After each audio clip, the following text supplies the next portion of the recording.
Good afternoon, ladies and gentlemen.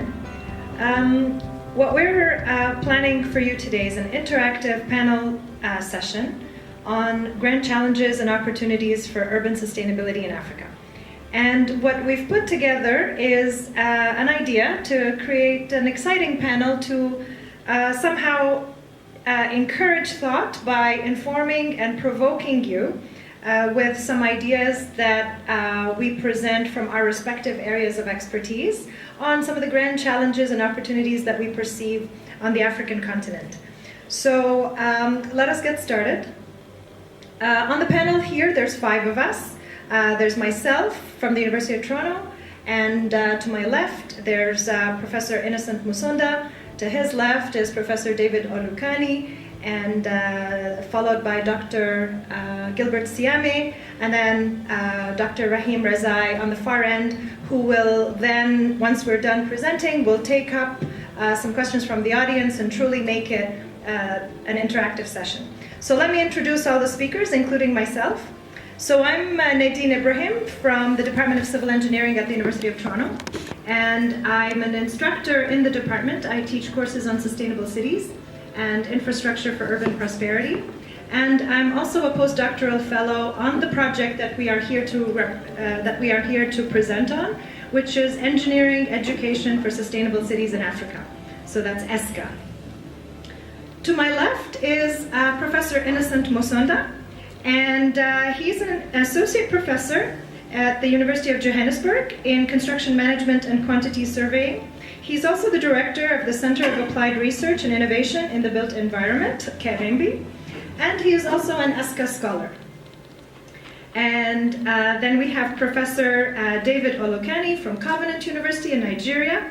He's at the College of Engineering and a director of quality and academic standards at the university, and also an EESC-A scholar.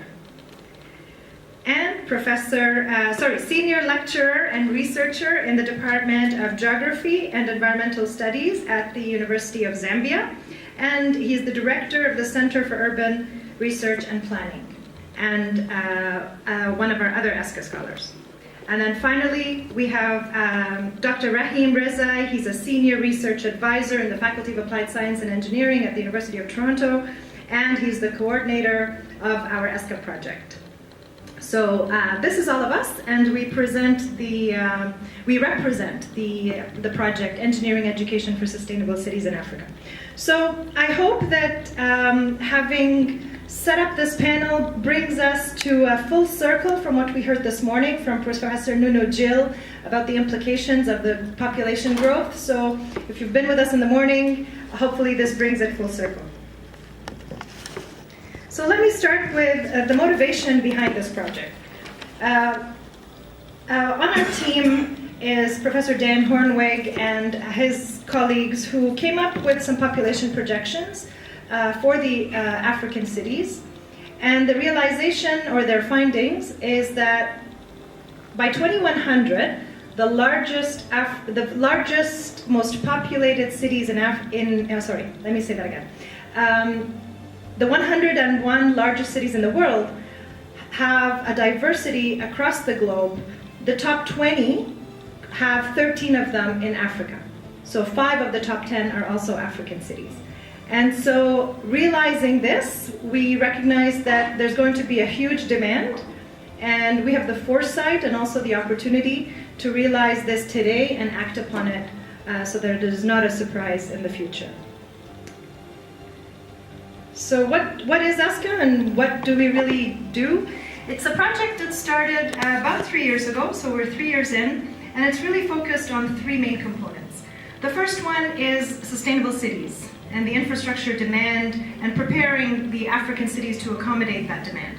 The other is engineering education and how we can leverage online technology and online education to reach a broader population of students in African institutions. And then we have the scalability. Our approach can only be successful if we are able to have the scalability across the continent and reach as many as we can. So EESC-A really fits in at the intersection of these 3 components. We work across many themes, and I'm going to say that really quickly in the best interest of time. Some of our themes include the African megacities, sustainable infrastructure, entrepreneurship, engineering, online and distance learning, online education, unique African solutions that are born from African challenges and respond to the contextual situations in African cities. So that's really, we're a big team, and that's all the sort of issues that we tackle. Our study has been informed by many of our trips on the African continent. I personally have visited many of these cities, so we visited Kenya, Rwanda, Uganda, Zambia, Nigeria, Ghana, Ethiopia, South Africa, and we're very proud of the spread that we have been able to reach. So our network of partners has really expanded out to almost 30 institutions in 4 African regions, and we're very proud of that. And when we go there to visit these cities, we're really visiting the large public institutions that have the majority of engineering students.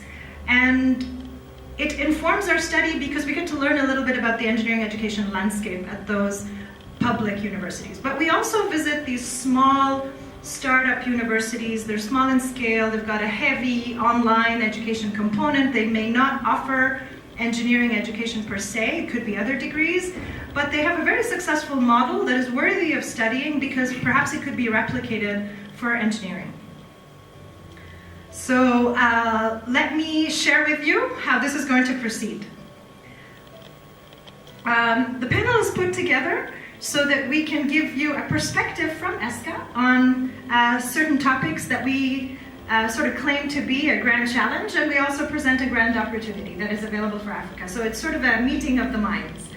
And we've prepared some slides, and each one of us will be speaking for roughly about 6 minutes each to present the challenge and the opportunity. And it's going to be mostly visual, so if you see very little text, so it's really about the arguments that we put forward. And then towards the end, after we've all had our part, we'll turn it to you so that we can have a truly interactive session and get to hear from you what you think would be the grand challenge in Africa and an opportunity that you're willing to present. So let me get started with the grand challenge that I put forward, and then I'll pass it over. The grand challenge for Africa is to accommodate growing populations. And the theme of the conference has been Readying Africa for Sustainable Development. Nuno Gill's argument is rapid population growth. So this ties in very nicely with the evidence that we have and the theme of the conference. So the population growth in Africa, we know it's booming, we know the numbers are large. And with those large numbers, to support these growing populations, we need kilowatts of electricity. We need megaliters of water. We need square footage of housing. We need tonnage of waste to be disposed of or recycled or reused. So this is really the infrastructure challenges that come along with supporting these populations that are anticipated into the future. So it's that demand for infrastructure. And what has been done in the past? Cities have been designed like the one shown here. Designed for cars, really, for the comfort of the automobile. And we've built, and we've densified our downtown cores, which also resulted in urban sprawl as the city continues to move horizontally, move outwards rather than moving upwards. And that also is not sustainable. This will not be sustainable in accommodating, 330,000 people every 2 days? Every 2 days. So what is the opportunity? The opportunity is building new cities. They don't really need to look like the image here. They don't really need to look like these futuristic science fiction sort of cities. They're going to be cities that respond to African problems and African challenges, and that's going to be the success of building these future cities. There's no need to replicate the West, because we can see that the West has already incurred the problems that we already face today. And we can draw on some of the urban design theories like Jane Jacobs, who was the author of The Death and Life of Great American Cities, that called for the attrition of the automobile, creating cities that are made for people, that are made for mass transit, public transit, not for the comfort of the automobile.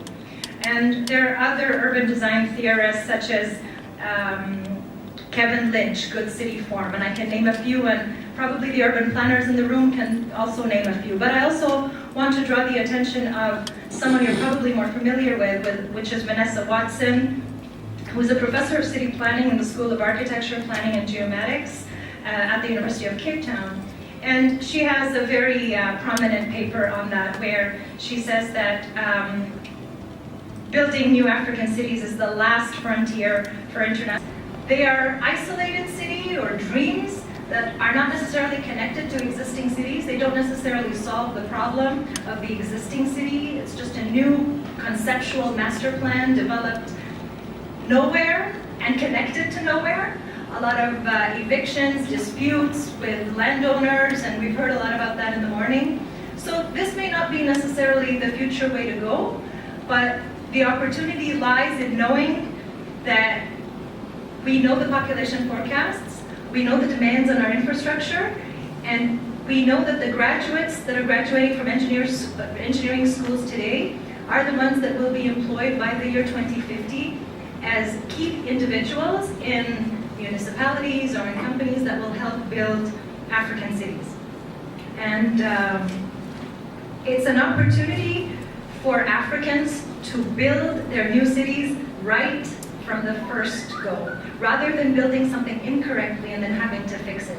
And that's the opportunity in Africa in leapfrogging some of the problems and challenges that have been encountered in the global north, so that when we build new cities in Africa, we don't start with building highways and then looking for mass transit opportunities and public transit opportunities, but doing it right the first time.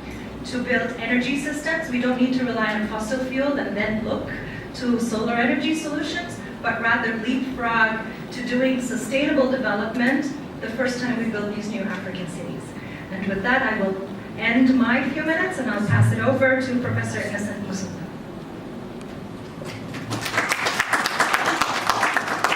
Okay, and want to highlight the role of management in engineering, okay, to try and solve the problems that we have, or to discuss and highlight or shed light on some of the grand opportunities in view of the challenges that we have.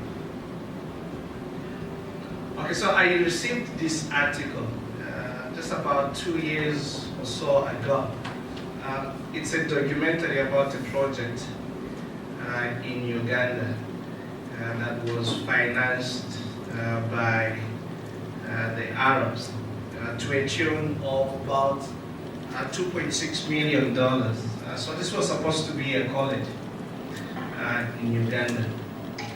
And after it had been constructed, and this was a state of the art, I mean, for the local area where they built this. The school or the institute only managed to enroll 17 students. Yeah, obviously to me it didn't make sense. Spending so much money for a community which actually had the potential to enroll more students than 17 students in the first year, could only manage to enroll 17. So the article actually goes on further with their findings, and talking to the local people, they realized that the people actually in the area where they built the school, they didn't know what the purpose. Some of them thought it was a hospital. Others thought it was a community hall. They actually didn't know, and yet this was built right in their local area. Lots of money spent on that. Of course, donor funded, perhaps tied to a loan of some kind. But in the end, what we see that it did not actually achieve what it was intended for. The other one is a well-known story in South Africa, and I was chatting to somebody over lunch. This is a depiction of what the engineers thought they were providing, a state-of-the-art e-toll facilities that would be able to collect revenue and provide an efficient, road network in Gauteng, in Johannesburg, South Africa. But on the other hand, the people saw differently. They saw vouchers, New Kingdom. If you think about what the National Roads Fund, I think that was presented earlier on, and then the type of questions that came up and how other people felt what the government is doing, it's exactly this. Okay? What the users see the development is completely different from what the engineers envision or the planners envision. So where did we go wrong? It's a right solution, but it's also a wrong one. So how do we bring that? And in thinking of the grand challenge, I think going forward, for me, I thought the challenge is the people. To have the right engineers who will be able to provide critical solutions that are acceptable, useful in the moment. I think for me that's the challenge. There is an over-reliance perhaps on technical approach to solving the problems that we have, and we neglect the soft and the management skills that are needed to deliver effective, efficient solutions that we need. Now, the pressure is huge. I think we have heard about the numbers. So we'll be pressured in the future to provide infrastructure, either from within and sometimes from those donors who see and identify our problem.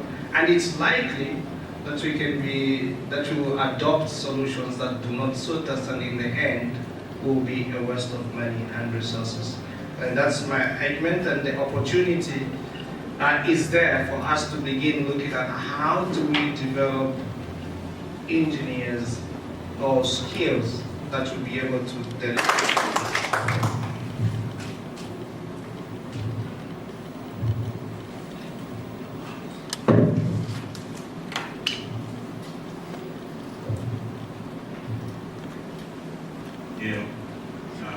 Good evening, everyone.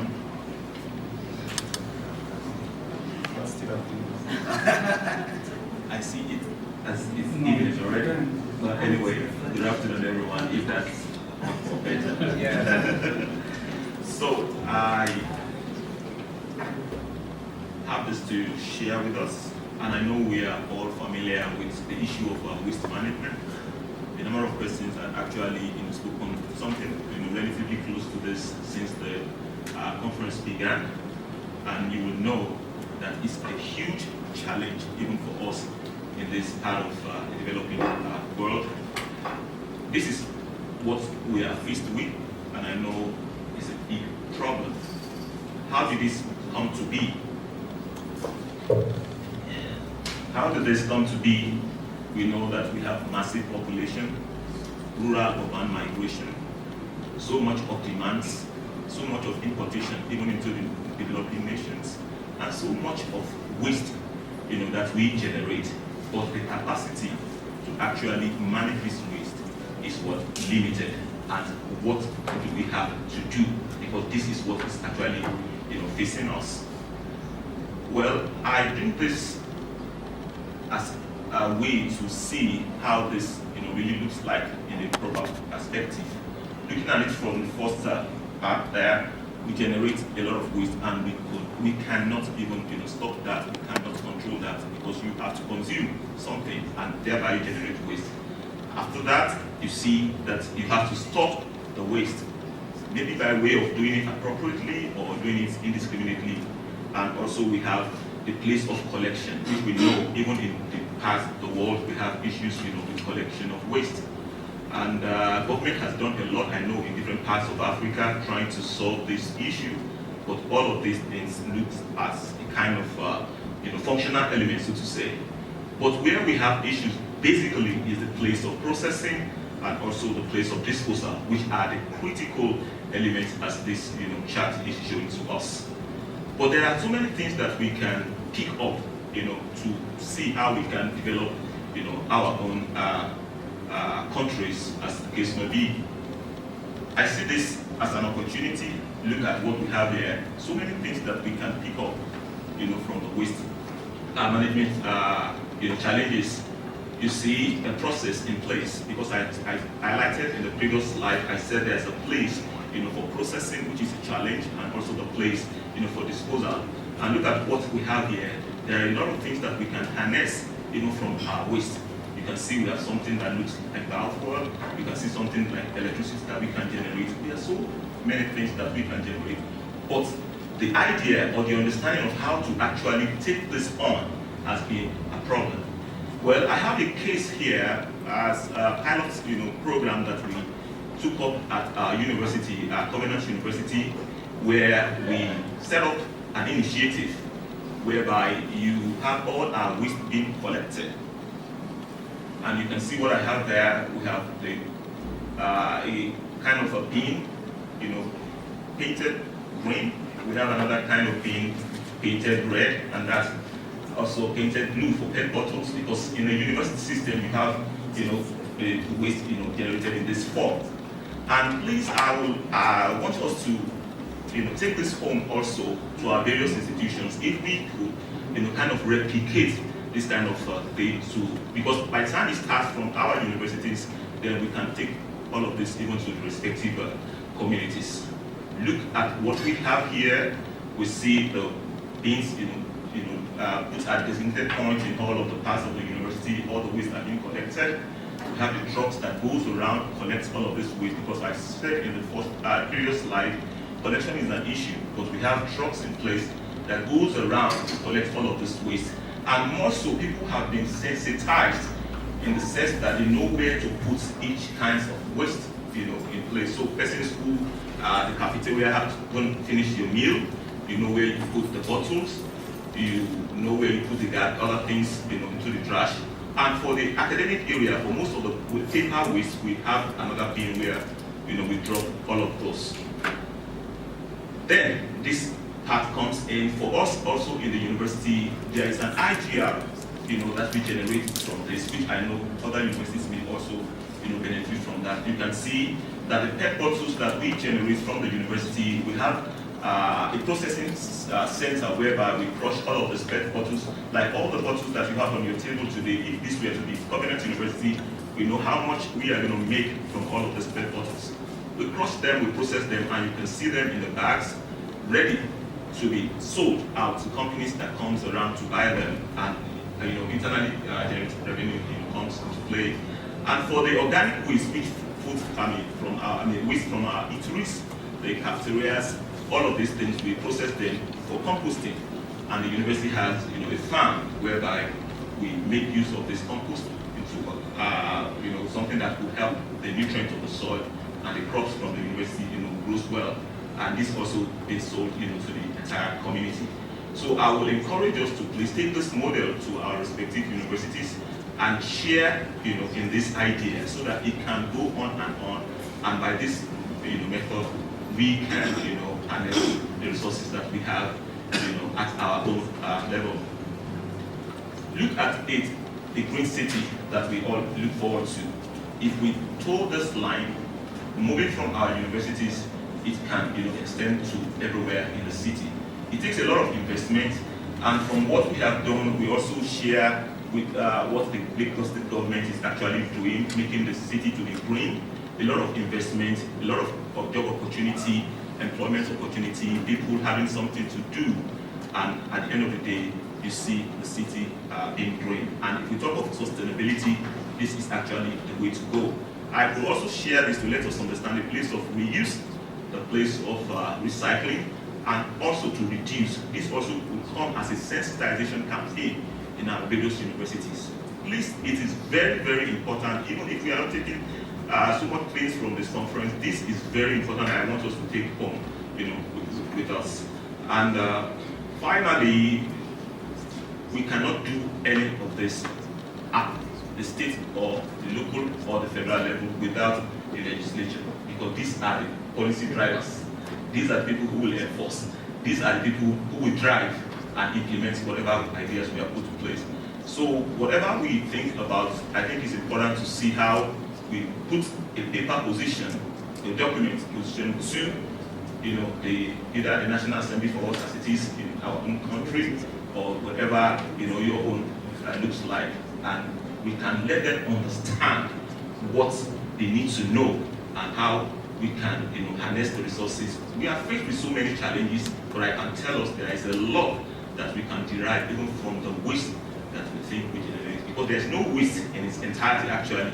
There is still so much more, even in what you can derive from waste. And ultimately, whatever you think can not totally be used again, those are the things that eventually goes into the landfill. And even when it gets into the landfills again, there is still a lot of energy that you can still access from that. So these are things that are put together when we think about sustainability of our cities, building a green city. This particular subject cannot be emphasized. It's very important to deal with it. So I will pause here and move to the next speaker. Thank you very much.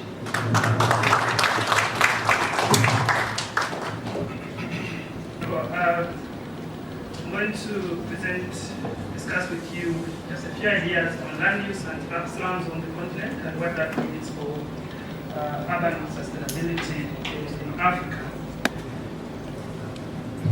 Okay, thanks. This is the African situation. We have a situation where most of the cities basically have a majority like you presented, but in this case we have the majority of the formal and informal, and then the interaction of the two. And that presents a very complex situation on how we intervene to make a future that we may want. We have 60 to 70% of African urban population living and working informally. And this is what you get in Lusaka, this is what you get in Kenya or Nairobi, this is what you get basically all African cities. And given that this is our situation, this is our critical problem with this, the question we should ask ourselves is what type of a future do we want? And what type of skills from engineers, planners, and all the people who actually work in the built environment, what type of skills do we need? And what type of working space needs to be created for us to transition from this divided, inefficient, and highly eco-urban situations to an integrated, efficient city situation? That's a question that we need to ask ourselves. The picture you see there, the picture you see on my right or left that side, that's depicting a community in Kampala where over 65% of the people live in that kind of situation. You have a situation on the southern side, flooding, and the question I asked myself when we discuss issues of PPP, which we are hearing this morning, and various financing instruments, will the private sector be interested working there? Do we produce graduates, graduate engineers, planners, architects that are going to intervene and make a practical solution for those communities? Because the future we need is starting from there, and that's a huge, huge problem. But the challenge again that we see is most of the universities on the continent, and also practitioners, as I said this, I mean engineers, planners, architects, whoever is working in the built environment space, including economists. This is what we seem to be championing. This is Makoko, existing in Lagos, Nigeria. But just a stone throw from an infrastructure of this magnitude. Communities like Makoko, a floating community, and those who come from Nigeria know the magnitude of the challenge of the people in Makoko face. You have a situation in Nairobi where 5% of the land in Nairobi is home to over 80% of the population. We have the same here. So what type of skills, what type of value positionalities do we need to be advancing? And what type of corruption do we need to be giving and doing to our graduates? So when they graduate, they'll be able to intervene in spaces that we have and have some kind of a future that is inclusive, integrated, and responsible as well as pragmatic to the conditions that we face on the African continent. Importing ideas, like Nadine just mentioned when she was opening the session, will not help us. For Lusaka, that's just an example of what she proposed development. 30, 40 kilometers from town, from the city. And that's huge investment going there. All of us, planners, engineers, architects, have a role and have done some work in such kind of spaces.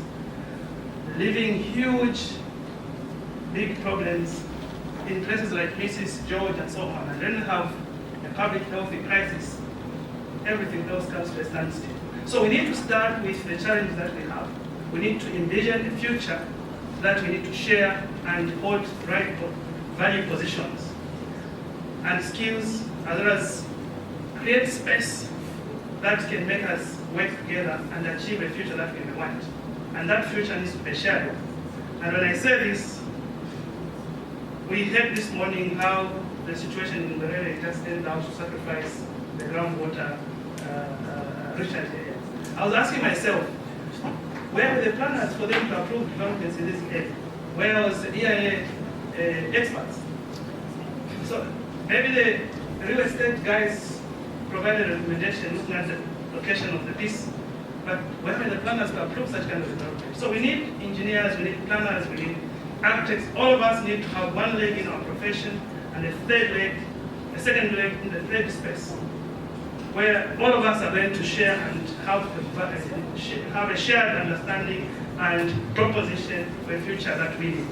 And this begins with universities.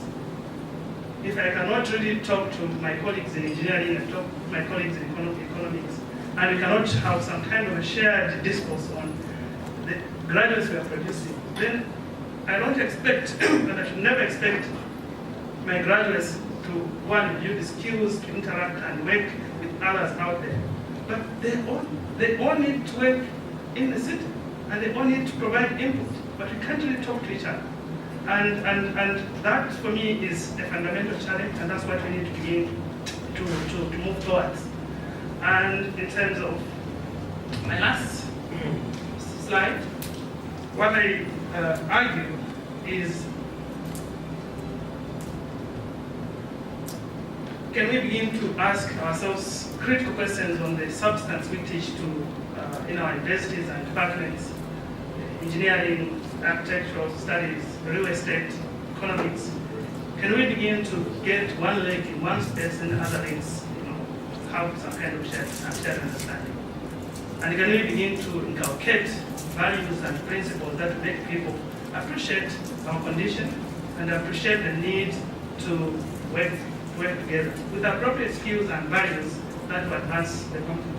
And then, I'm not sure if universities are ready, but these are things that we need to ask and spread that we had the DBC speaking this morning. We need some kind of new university leadership directions to reposition the role of universities in the development of the continent. And my last question is, universities alone will not change the game, they will not change the situation. We need to ask critical questions: who are the gatekeepers? The role of professional institutions, the role of other actors, apart from universities. Where could change start from? If we get a graduate with the right skills, right knowledge, right positions, value positions, and this guy was working a system that is maybe corrupt and completely dysfunctional, like some of the things that we're heading this morning, then we might not get the change that we may need. So we need to identify actors that are relevant and produce the graduates that connect with the reality and be able to have some kind of shared understanding of the future that we need. I'm going to discuss with you just a few ideas on land use and slums on the continent and what that means for urban sustainability in Africa. Okay, next. This is the African situation. We have a situation where most of the cities basically we have a majority like you presented, but in this case we have the majority of the formal and informal, and then the interaction of the two. And that presents a very complex situation on how we intervene to make a future that we may want. We have 60 to 70% of African urban population living and working informally. And this is what you get in Osaka, this is what you get in Kenya or Nairobi, this is what you get basically in all African cities. And given that this is our situation, this is our critical problem we face, the question we should ask ourselves is what type of a future do we want? And what type of skills from engineers, planners, and all the people who actually work in the built environment, what type of skills do we need? And what type of working space needs to be created for us to transition from this divided, inefficient, and highly and eco-urban situations to an integrated, efficient city situation? That's the question that we need to ask ourselves. The picture you see there, the picture you see on my that side, that's depicting a community in Kampala where over 65% of the people live in that kind of situation. You have a situation in the southern side, flooding. And the question I ask myself when we discuss issues of PPP, which we are hearing this morning, and various financing instruments, will the private sector be interested in them? Do we produce graduates, graduate engineers, planners, architects that are going to intervene and make a practical solution for those communities? Because the future we need is starting from there. And that's a huge, huge problem. But the challenge again that we see is most of the universities on the continent and also practitioners, and I say this, I mean engineers, planners, architects, whoever is working in the built environment space, including economists. This is what we seem to be championing. This is Makoko, existing in Lagos, Nigeria. But just a stone throw from an infrastructure of this magnitude. Communities like Makoko, a floating community, and those who come from Nigeria know the magnitude of the challenge of the people in Makoko face. You have a situation in Nairobi where 5% of the land in Nairobi is home to over 80% of the population. We have the same here. So what type of skills, what type of value positionalities do we need to be advancing? And what type of corruption do we need to be giving and doing to our graduates? So that when they graduate, they'll be able to intervene in spaces that we have and have some kind of a future that is inclusive, integrated, and responsible as well as pragmatic to the conditions that we face on the African continent. Importing ideas, like Nadine just mentioned when she was opening the session, will not help us. For Lusaka, that's just an example of what she proposed development, 30-40 kilometers from town, from the city. And that's huge investment going there. All of us, planners, engineers, architects, have a role and have done some work in such kind of spaces. Leaving huge, big problems in places like Mrs. George and so on, and then have a public health crisis. Everything else comes to a standstill. So we need to start with the challenges that we have. We need to envision a future that we need to share and hold the right value positions and skills, as well as create space that can make us work together and achieve a future that we want. And that future needs to be shared. And when I say this, we heard this morning how the situation in the area just ended up to sacrifice the groundwater recharge area. I was asking myself, where were the planners for them to approve developments in this area? Where was the EIA experts? So maybe the real estate guys provided a recommendation looking at the location of the piece, but where were the planners to approve such kind of development? So we need engineers, we need planners, we need architects. All of us need to have one leg in our profession and a second leg in the third space, where all of us are going to share and have a shared understanding and proposition for a future that we need. And this begins with universities. If I cannot really talk to my colleagues in engineering and talk to my colleagues in economics, and we cannot have some kind of a shared discourse on the graduates we are producing, then I don't expect, and I should never expect my graduates to, one, build the skills to interact and work with others out there. But they all need to work in the city. and they all need to provide input, but we can't really talk to each other.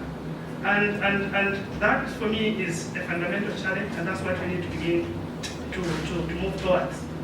And in terms of my last slide, what I argue is,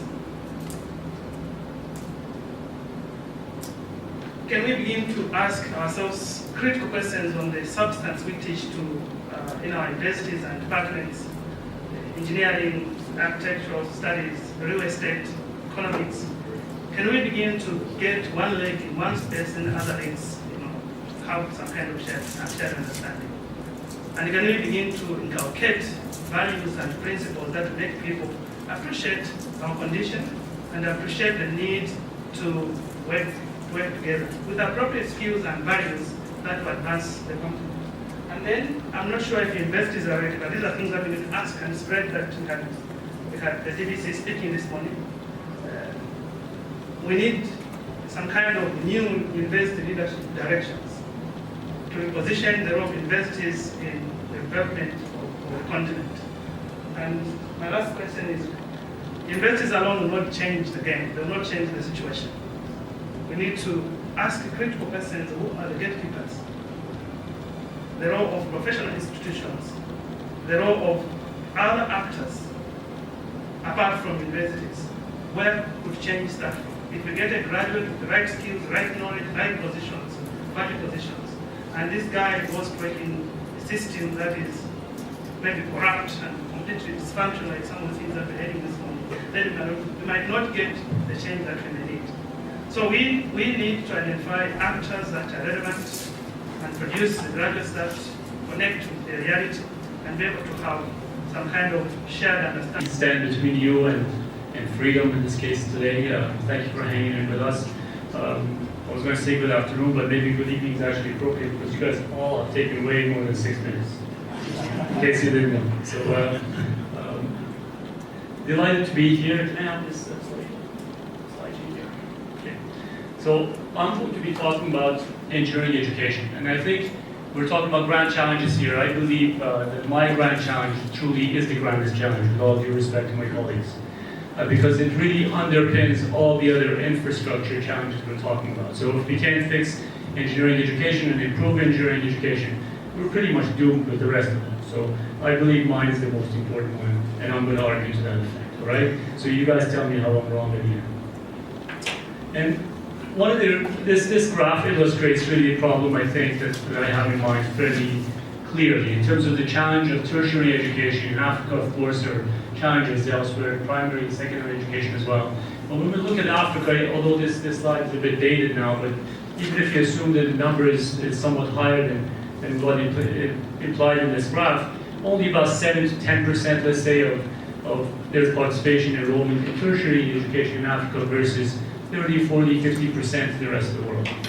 It's a huge challenge. If we don't have the manpower to do the work, the question is, are things actually going to get done? So this is, I think, to me, a critical challenge. So it's not just, and of course this masks the quality aspects too, which we also notice across Africa as well. So I think what happens is, in effect, due to resource constraints and the variety of factors that are interconnected, economics and so on, we're trapped in a way in a vicious cycle, I would argue. And regardless of where you start in the circle, for example, if you start with low resources, and that makes universities to be more low resources, the input from the secondary school is not very high quality, the outputs, the investment in universities are often insufficient, so you cannot invest sufficiently with the conventional models to have great quality graduates. And the result is, of course, lower quality graduates coming out of the schools. The few percentages that are very highly competent, highly trained, leave the country because of lack of opportunities. And the cycle goes on and on and on, right? So somehow we need to break out of this model. And in my own opinion, to break out of this model, we need to break out of the education models that we've sort of copied from the West and we've uniformly applied across the world, including in engineering education. So some of the recent developments in engineering education we see or in education in general is to take some of the materials that we try to get instilled in our students, to take them online, to have different platforms of delivery of content to our students. The MIT a few years ago created this massive initiative to put all their courses online, all the content is online. Some of you may be familiar with it. If you go there, the whole course contents, lecture notes, materials, everything is online and accessible freely to everyone around the world now. And you can see from the graph on the right that there are now over 2,000 courses that are online. And I think this was a leadership sort of step on their part, and others have followed since. We have Harvard University, Stanford University following in step, as well as some universities in Africa to a lesser extent. University of Cape Town now has a number of courses. University of Wits, it was really as a major initiative to take online much or digitize much of their libraries, resources, and make them accessible. And we have also seen the emergence of these aggregators, Coursera, edX, FutureLearn, companies and groups that have come about to aggregate these courses, to catalyze more online content creation, to organize it, to rationalize it in a way and offer it broadly through to student population around the world. Of course, all of this online education relies ultimately on an internet backbone that is strong in the population, that is connected. Just one graph from a McKinsey report between actual numbers between 2013 and projected to 2025. And what we see, for example, at one point is that 16% of the population had access to internet in 2013, the number that's expected to reach approximately 50%. Right? And of that 16%, over 50% already in 2013 were in cities. So if you're in a city, the chances of you having internet access, at least to some extent, was 50%. This is back in 2013, and that number is only expected to go up. The economic impact is significant and becoming so as every day goes on. So $18 billion estimated economic impact in 2013, going up to approximately $300 billion across Africa. So there is reason to believe that these trends will hold, the reasons to believe that the internet backbone is being laid and that more people are online and can access online content. Nevertheless, despite all these promises and what we've seen MIT do and other followers and Coursera and thousands of courses being online, we still see very little uptake in the normal education system, so including our own university. Okay? So at the University of Toronto, there's some online courses. They tend to be primarily in the continuing education sector, which is not really targeted at our main student population. So this is what we see around the world. We see these massive lecture halls, ourselves standing in front of massive audiences of students and sort of thinking that this is the best way of student delivery and of delivering content. The picture on the right bottom is the Convocation Hall at the University of Toronto. It's a beautiful building inside and out. It is where students come together for graduation ceremonies at the end of every year. I had a course in this building back in 1996, 97. 20 years later, the same course is being offered more than 20 years later by the same professor in the same building. Okay, the capacity is about 1,700 students. Most classes are about 800, and that's why they would be there. So the same professor offers the same course in the same building 20-somewhat years later, almost oblivious to all this technological background that's taken place. And the question is really why, and we have to really ask ourselves. So there's this quote by Tom Friedman, which I really like. He said that the big breakthroughs happen when what is suddenly possible meets what is desperately needed. And I think if one thing is desperately needed is for us to think about how do we provide more access to not only engineering education, but higher education in general. And I believe that in the last 20 years or so, what we've succeeded in doing is to bring the computer into the classroom. The students come with their laptops, oftentimes the professors come, we put PowerPoint presentations, we stream some material from online. But is it time, and I believe it is time, to bring the classroom into the computer? Okay? We had a workshop here yesterday, where actually Dr. Nadine Ibrahim went through an elaborate sort of explanation of how she's doing this in terms of her own online course initiatives and so on and so forth. But I believe that the potential is is immense in this case. So I'm going to end there for this segment, and we're going to try to engage the rest of you folks who've been sitting here so patiently. Thank you for your patience with us. And maybe start by just a quick survey. Okay, maybe show of hands around the room. To the first question. So how many of you have participated in distance learning? So you got a degree by mailing your assignments in, and by getting your books on the mail or something like that. Anybody participated in an activity like that? Okay, so 2, 4, about 5, 6 people, something like that, 5, 6 people. I don't know what the count is in this room, somebody should count them so we can convert those to fractions later on. How many of you participated as a teacher in that kind of context? Oh, almost everybody who participated, you were teaching it, okay? Any learners? Anybody who actually got a degree that way? Who participated in a significant way? No? Okay. How about online education? So how many have taken an online education? How many of you have taken an online education? 1, 2, 3, 4, 5, 6, 7. About a dozen people, I would estimate. So about a dozen people have taken an online education. That's great. How many of you have participated in making one? Making one, teaching one? Yeah? About 10 people, roughly. All right. That's a lot better than I expected, by the way. So this crowd is probably biased towards online education. How many people regularly use the internet for learning purposes? Right? Not find your Google map or whatever, but for learning purposes. You want to learn something cool, you go to the internet, right? Almost everybody. I mean, it's almost embarrassing not to raise your hand, right? Yeah. So, one more vote, okay? Which mode of study is more effective in your mind? Overall, we can debate it all night long, but overall, from the student learning perspective, the scenario 1, where it's a 50-minute lecture in a large classroom, let's say over 150 students, or that the same content is viewed by a student on the computer, either in the library at home or something like that. Which mode do you think would be more effective for student learning? If you're voting for number 1, please raise your hand. Okay. What is that, about 15 people or something, roughly? What about number 2? Who thinks number 2 would be actually more effective? Okay, so fewer people, for sure. Fewer people think number 2. Sorry?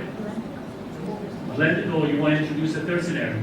Okay, so Nadine is introducing a third scenario. The scenario number 3 is a blended course. I'm going to discuss with you just a few ideas on land use and slums on the continent and what that means for urban sustainability in Africa. Okay, thanks. This is the African situation. We have a situation where most of the cities basically we have a duality like we presented, but in this case we have the duality of the formal and informal, and then the interaction of the two. And that presents a very complex situation on how we intervene to make a future that we may want. We have 60 to 70% of African urban population living and working informally. And this is what you get in Osaka, this is what you get in Kenya or Nairobi, this is what you get basically all African cities. And given that this is our situation, this is our critical problem we face, the question we should ask ourselves is what type of a future do we want? And what type of skills from engineers, planners, and all the people who actually work in the built environment, what type of skills do we need? And what type of working space needs to be created for us to transition from this divided, inefficient, and highly unequal urban situations to an integrated, efficient city situation? That's the question that we need to ask ourselves. The picture you see there, the picture you see on my right or left, that side, that's depicting a community in Kampala. where over 65% of the people live in that kind of situation. You have a situation in Sakari site, flooding, and the question I ask myself when we discuss issues of PPP, which we are hearing this morning, and various financing instruments, will the private sector be interested in them? Do we produce graduates, graduate engineers, planners, architects that are going to intervene and make a practical solution for those communities? Because the future we need is starting from there, and that's a huge problem. But the challenge again that we see is most of the universities on the continent, and also practitioners, as I said this, I mean engineers, planners, architects, whoever is working in the built environment space, including economists. This is what we seem to be championing. This is Makoko, existing in Lagos, Nigeria. But just a stone throw from an infrastructure of this magnitude, communities like Makoko, a floating community, and those who come from Nigeria know the magnitude of the challenge of the people in Makoko face. You have a situation in Nairobi where 5% of the land in Nairobi is home to over 80% of the population. We have the same here. So what type of skills, what type of value positionalities do we need to be advancing, and what type of corruption do we need to be giving and doing to our graduates, so that when they graduate, they'll be able to intervene in spaces that we have and have some kind of a future that is inclusive, integrated, and responsible, as well as pragmatic to the conditions that we face on the African continent. Importing ideas, like Nadine just mentioned when she was opening the session, will not help us. For Lusaka, that's just an example of what she proposed development, 30, 40 kilometers from town, from the city. And that's huge investment going there.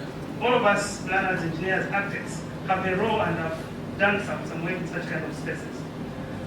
Leaving huge, big problems in places like Mrs. George and so on, and then have a public health crisis. Everything else comes to a standstill. So we need to start with the challenge that we have. We need to envision a future that we need to share and hold right value positions and skills, as well as create space that can make us work together and achieve a future that we may want. And that future needs to be shared. And when I say this, we heard this morning how the situation in Gorere just ended out to sacrifice the groundwater recharge areas. I was asking myself, where were the planners for them to approve developments in this area? Where was the EIA experts? So maybe the real estate guys provided a recommendation looking at the location of the piece, but where were the planners to approve such kind of development? So we need engineers, we need planners, we need architects. All of us need to have one leg in our profession and a second leg in the third space, where all of us are going to share and have a shared understanding and proposition for a future that we need. And this begins with universities. If I cannot really talk to my colleagues in engineering and talk to my colleagues in economics, and we cannot have some kind of a shared discourse on the graduates we are producing, then I don't expect, and I should never expect my graduates to, one, build the skills to interact and work with others out there. But they all need to work in the city, and they all need to provide input, but we can't really talk to each other.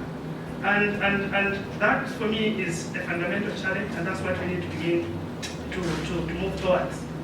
And in terms of my last slide, what I argue is, can we begin to ask ourselves critical questions on the substance we teach to in our universities and departments, engineering, architectural studies, real estate, economics? Can we begin to get one leg in one space and other legs, have some kind of shared understanding? And can we begin to inculcate values and principles that make people appreciate our condition and appreciate the need to work together with appropriate skills and values that will advance the company. And then, I'm not sure if investors are ready, but these are things that we need to ask, and it's great that we had the DBC speaking this morning. We need some kind of new university leadership directions to reposition the role of investors in the development of the continent. And my last question is, investors alone will not change the game, they will not change the situation. We need to ask critical questions: who are the gatekeepers? The role of professional institutions, the role of other actors, apart from universities. Where could change start from? If we get a graduate with the right skills, right knowledge, right positions, value positions, and this guy was creating a system that is maybe corrupt and completely dysfunctional, like some of the things that we're heading this morning, then we might not get the change that we may need. So we need to identify actors that are relevant and produce the graduates that connect with the reality and be able to have some kind of shared understanding of the future that we need. I'll end here. Stand between you and freedom in this case today. Thank you for hanging in with us. I was going to say good afternoon, but maybe good evening is actually appropriate because you guys all have taken way more than 6 minutes, in case you didn't know. So, delighted to be here. Can I have this slide here? Okay. So, I'm going to be talking about engineering education, and I think we're talking about grand challenges here. I believe that my grand challenge truly is the grandest challenge, with all due respect to my colleagues, because it really underpins all the other infrastructure challenges we're talking about. So if we can't fix engineering education and improve engineering education, we're pretty much doomed with the rest of them. So I believe mine is the most important one, and I'm going to argue to that effect, all right? So you guys tell me how I'm wrong again.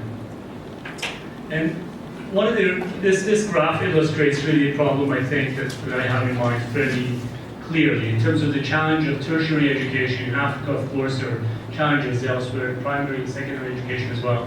But when we look at Africa, although this slide is a bit dated now, but even if you assume that the number is somewhat higher than what it implied in this graph, only about 7 to 10%, let's say, of their participation in enrollment in tertiary education in Africa versus 30, 40, 50% in the rest of the world.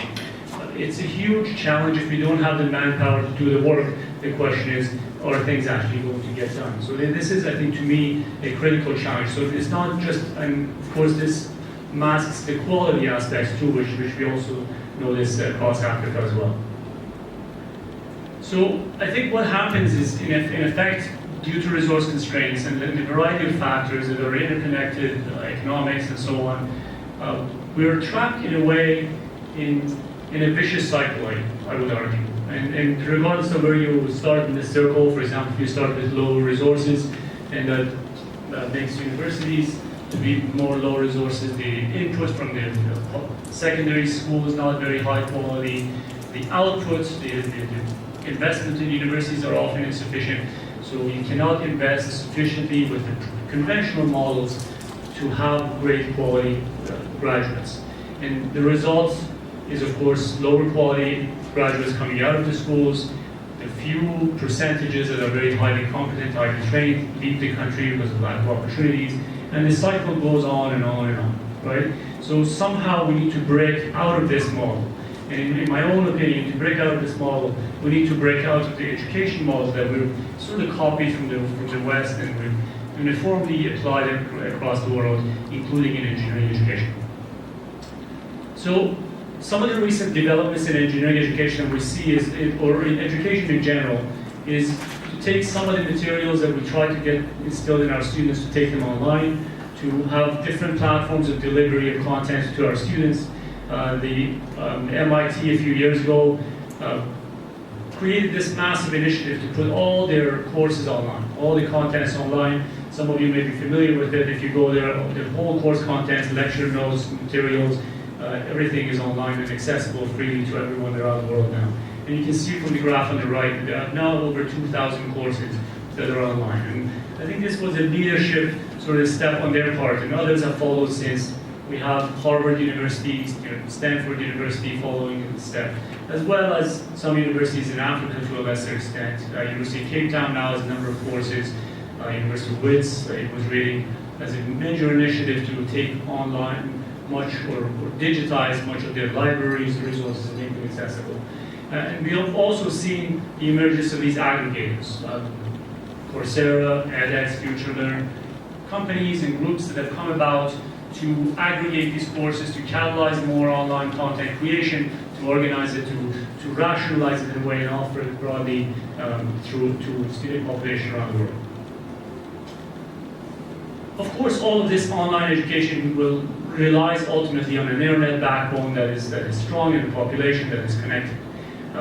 Just one graph from a McKinsey report between actual numbers between 2013 and projected to 2025. And what we see, for example, at one point is that 16% of the population had access to the internet in 2013, the number that's expected to reach approximately 50%. Right? And of that 16%, over 50% already in 2013 were in cities. So if you're in a city, the chances of you having internet access, at least to some extent, was 50%. This is back in 2013, and that number is only expected to go up. The economic impact is significant and becoming so as every day goes on. So $18 billion estimated economic impact in 2013, going up to approximately $300 billion across Africa. So there is reason to believe that these trends will hold, the reasons to believe that the internet backbone is being laid and that more people are online and can access online content. Nevertheless, despite all these promises and what we've seen MIT do and other followers and Coursera and thousands of courses being online, we still see very little uptake in the normal education system, so including our own university. Okay, so at the University of Toronto, there's some online courses. They tend to be primarily in the continuing education sector, which is not really targeted at our main student population. So this is what we see around the world. We see these massive lecture halls, ourselves standing in front of massive audiences of students and sort of thinking that this is the best way of student delivery.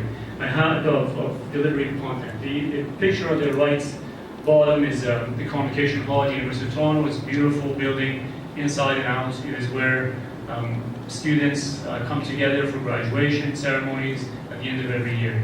I had a course in this building back in 1996, 97. 20 years later, the same course is being offered more than 20 years later by the same professor in the same building. Okay, the capacity is about 1,700 students. Most classes are about 800, and that's why they would be there.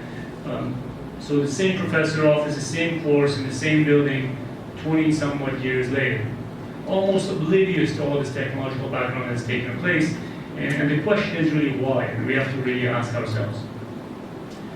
So there's this quote by Tom Friedman, which I really like. He said that the big breakthroughs happen when what is suddenly possible meets what is desperately needed. And I think if one thing is desperately needed is for us to think about how do we provide more access to not only engineering education, but higher education in general. And I believe that in the last 20 years or so, what we've succeeded in doing is to bring the computer into the classroom. The students come with their laptops, oftentimes the professors come, we put PowerPoint presentations, we stream some material from online. But is it time, and I believe it is time, to bring the classroom into the computer? Okay? We had a workshop here yesterday, where actually Dr. Nadine Ibrahim went through an elaborate sort of explanation of how she's doing this in terms of her own online course initiatives and so on and so forth. But I believe that the potential is immense in this case. So I'm going to end there for this segment and we're going to try to engage the rest of you folks who've been sitting here so patiently. Thank you for your patience with us. And let me start by just a quick survey. Okay, maybe show of hands around the room. To the first question. So how many of you have participated in distance learning? So you got a degree by mailing your assignments in, by getting your books on the mail or something like that. Anybody participated in an activity like that? Okay, so 2, 4, about 5, 6 people, something like that, 5, 6 people. I don't know what the count is in this room, somebody should count them so we can convert those to fractions later on. So how many of you participated as a teacher in that kind of context? almost everybody who participated, you were teaching it, okay? Any learners, anybody who actually got a degree that way? Who participated in a significant way? No? Okay. How about online education? So how many have taken an online education? How many of you have taken an online education? 1, 2, 3, 4, 5, 6, 7. About a dozen people, I would estimate. So about a dozen people have taken an online education. That's great. How many of you have participated in making one? Making one, teaching one? Yeah? About 10 people, roughly. All right. That's a lot better than I expected, by the way. So this crowd is probably biased towards online education. How many people regularly use the internet for learning purposes, right? Not find your Google map or whatever, but for learning purposes. You want to learn something cool, you go to the internet, right? Almost everybody. I mean, it's almost embarrassing not to raise your hand, right? Yeah. So, one more vote, okay?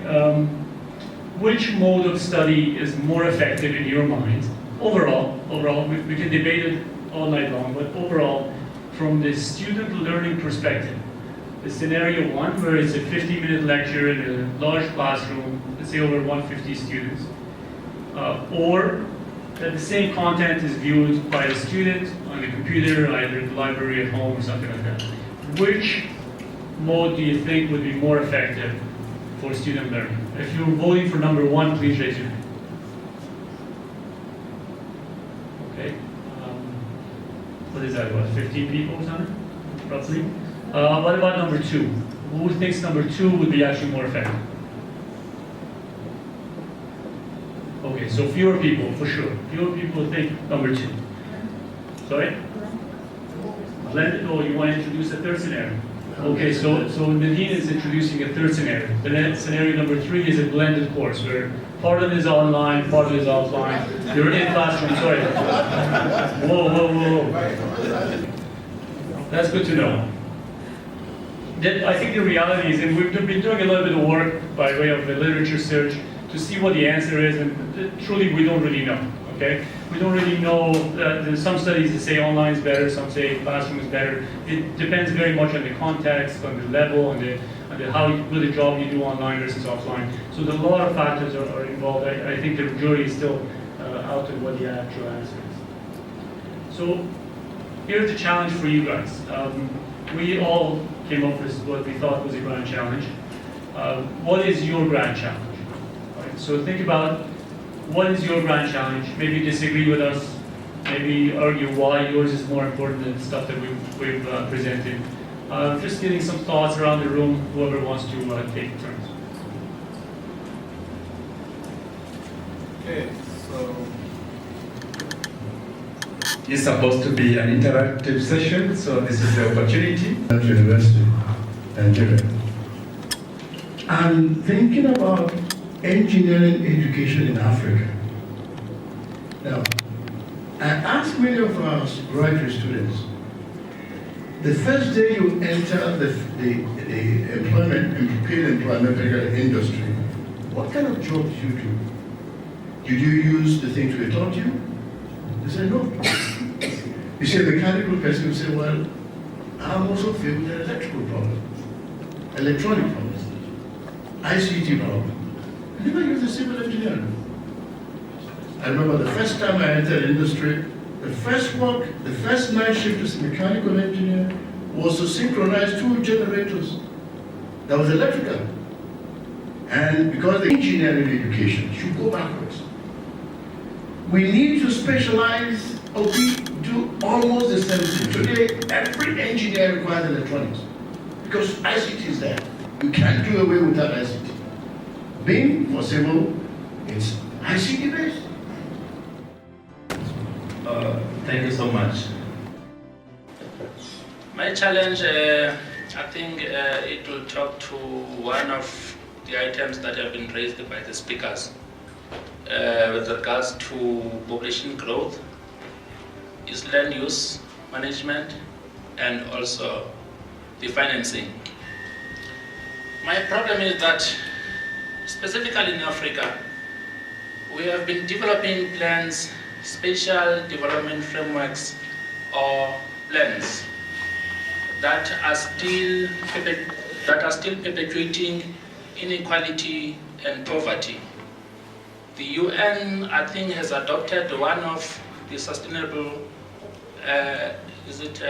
sustainable urban development goals, which are aimed at to reduce inequality and poverty, especially in the developing countries. My challenge is, you look at one of, or maybe in some of our African governments, we still have the master plans which are separate from each one. For instance, in South Africa, we'll have some master plans from the Department of Local Government, which are different from the Department of Higher Education. They are different from the Department of Health, and also to some other departments. All these plans, they need massive sums of finances, in which the finance is also limited. And then on the other hand, these plans do not address the issues of poverty and inequalities. You actually look at our towns, our transport special plans, our special development plans are still not actually integrated. You check the distance at which maybe I have to travel to go to town. Maybe I take about 400 kilometers, I take about 300 kilometers. Some other people are working very far from towns. Most of their salaries, they are spending on transport instead of trying to improve their living conditions. That is the situation that actually perpetuates inequality and poverty. At the same time, it actually makes those local people who are staying near those towns to be distant, or maybe not to be able to partake into economic activities within towns. My proposition is that, looking at the limited finances which we are having here, I will talk about the African context. We have a lot of debt. There are some fiscal deficits. Our governments are actually struggling, some of them, to get money to finance all these plans. Why don't we have maybe one department that is actually looking at all of these plans, and then we develop maybe a division that will actually speak at maybe what needs to be financed. In South Africa, we have the PICC called the Presidential Infrastructure Planning Commission, and also it has a lot of funds that are being spent on infrastructure. But on the other hand, there are other departments that are still spending a lot of money on plans that are not integrated. They are not addressing poverty. Sorry, I'll urge you to make your comments as short as is possible so that we can allow others also to comment. Thank you so much. That are not addressing inequality, population growth, the finance, and also spatial planning. I think they are the great elements that you can use to address the issues of poverty and. May I respond? The gentleman, I just want to respond to the gentleman first. You talked about many issues, and that's just the reality. It's not that you kept talking and we needed you to make your point. These are all points that you're making, which just goes to show it's complex, it's all related. It's inequality and poverty and land use and education and gender balance and women and everything. And so I just wanted to say, when the Millennium Development Goals were ended and were replaced by the Sustainable Development Goals, they responded to both the developing world and the developed world. So the Sustainable Development Goals are there for the world at large. And I believe in response to all these problems that you raise, which is no different in other countries, is engineers learn system of systems. And yesterday there was the Dean Mundia Moya, who said, we need to learn the system of systems, complex theory, and it's the engineers that are most capable to address these issues, because the engineers are the one within their discipline get to understand these problem-solving techniques. So if anything, engineers are the best positioned to address this, because they're the ones that are knowledgeable enough to traverse between the different disciplines to address this. And just, which ties closely to what Professor Bolo was saying, that engineers don't necessarily need to learn different disciplines. I think when we talk about online education, we're just talking about a different way of learning the same thing. I think there needs to be a complete shift where we don't necessarily, perhaps, a thought to provoke, we don't need to enroll in electrical engineering or civil engineering or mechanical engineering. Maybe we need to enroll in a mission. My mission is to solve global poverty, so what do I need to learn to address that? Or my mission is to solve climate change. What do I need to learn to solve that? And I think it would give students more motivation, more passion to learn, and maybe making their learning more relevant. But we have to teach students, we have to teach them how to learn. And I think when Professor Bolo studied one thing but then went to do another thing, I think having an engineering degree as the first degree gives you the knowledge, the problem-solving skills, the technique to sort of go into other disciplines and know how to navigate and how to learn, really. Sorry if it's long-winded, but I hope I sort of responded to both. Thank you. I think again it's going back to Nadine, the issue of population growth and all that. I'm thinking as I sit here that urban sprawl is actually, especially extra-legal settlements, they're actually a solution, a desperate solution to a housing problem in most African cities.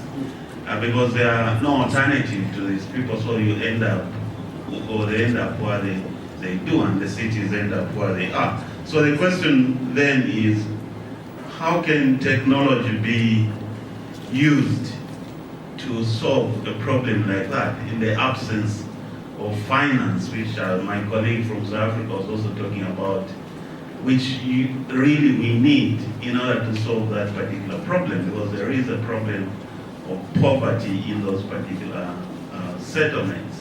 How do we move with technology? What can it do for those settlements in order for them to disappear? Concern is about the provisions of infrastructure, and that I want to speak about. I have observed that the provision of infrastructure, the provision of our infrastructure is mostly top to bottom, and that approach, I feel, is a thing that we need to review. I'm proposing that we use a bottom-up approach in the provision of infrastructure in our communities, in our countries, and whatsoever. Why I'm saying so is that it seems that the government and the community are working in silos, and the provision of these infrastructures are not delivering what they are expected to, of the intended function of this infrastructure. And a very good example in this case is the ETO in Joburg, which is almost failing. And then talk about the slide that was shown of a $2.6 million of a technical college that was built, and every facility provided. And then at the end, you can only admit 17 students. What has gone wrong? Was it that there was no awareness where the people carried along, and all of that? I feel if we revise what is the approach in provision of infrastructure, probably we might move forward better than where we are right now. Thank you. It's a very interesting topic. But my question is this: what does Africa want for itself in terms of engineering education? I come from industry. Me, I want a product to sustain myself. What product can I get from a university to support me to sustain me or to sustain my industry? Take, for instance, the caliber of engineering students you are having today is pathetic. Sorry to this, I'm not discouraging you, it's an encouragement. The reason being, we are getting a lot of FDI, foreign direct investment. When they make their money, they pack their bag and go. But we African engineers, we are failing to replicate what we got from those FDI.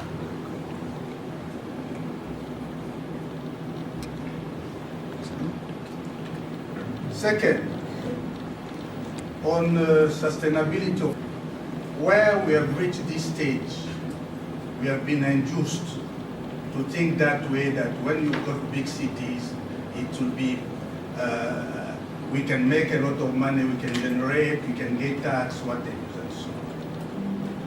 To my colleagues, to my compatriots in Zambia, we've got one village, Mwasabombwe.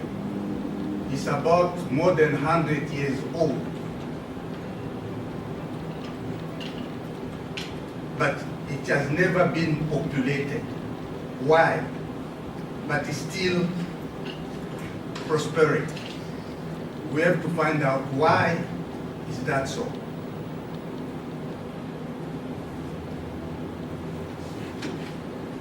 The other one is that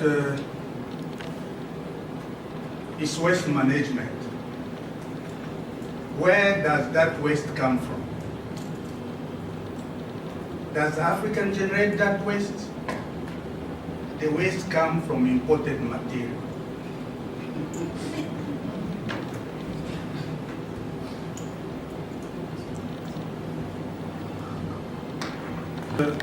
Dr. Siame said, what type of the future we want? What well-being do we want to achieve for ourselves Africans? And at the same time, as I said before, the slum has been created by somebody, by a system we inherited and which we didn't understand. Can we still continue with that system?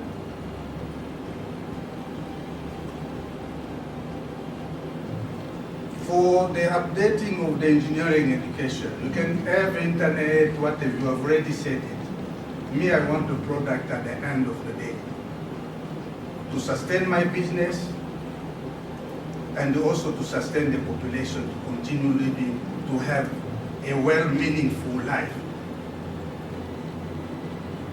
If you are failing to do that, I don't know where we are going. Thank you.